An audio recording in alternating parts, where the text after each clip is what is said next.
Hello hello, के बोला था? हम केटी बोला तानी। हम तो हर दिल के पेटी बोला तानी। का करे तारा? नया साल में मुर्गा और दारू घींचा तानी। मुंह बका। तो तहरा गइला के बाद जियते कहाँ बानी? हमरा बेरी फोन मत करो। काहे? हमार शादी हो गई। बेरी बेरी फोन जानी जान करो। बन अब लव के दुकान करो। तका अंडा बेची। ए बेरी बेरी फोन जानी जान करो। अरे बन अब लव के दुकान करो।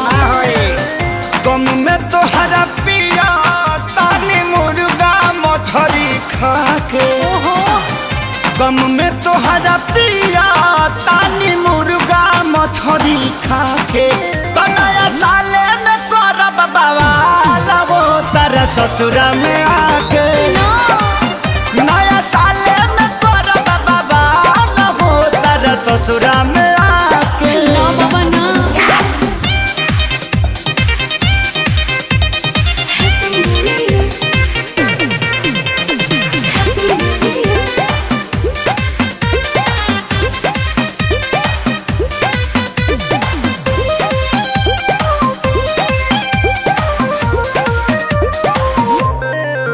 नया साल में हमरा के तेजा हो। नहीं हो सकता। मैसेज मोबाइल पर भेजा हो।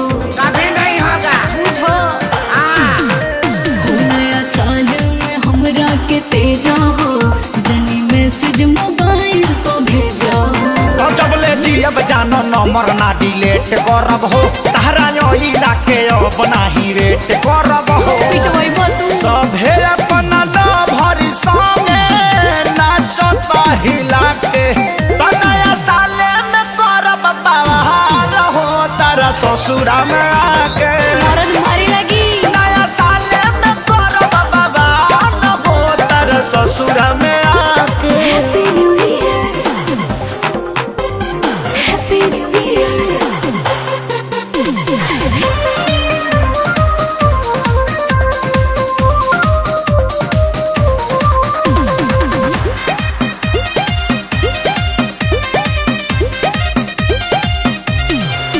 सुना यार हमर ऐसे न बोला हो। अच्छा। बीतल बात न खेसारी तू खोला हो।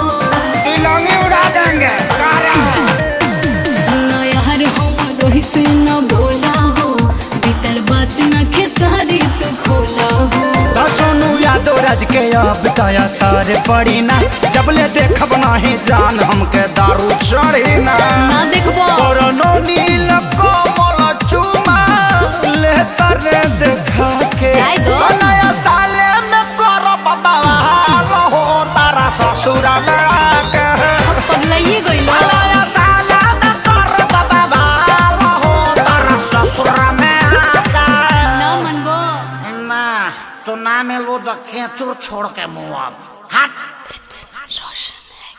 नया साले में करब बवाल हो तारा ससुरा में आके।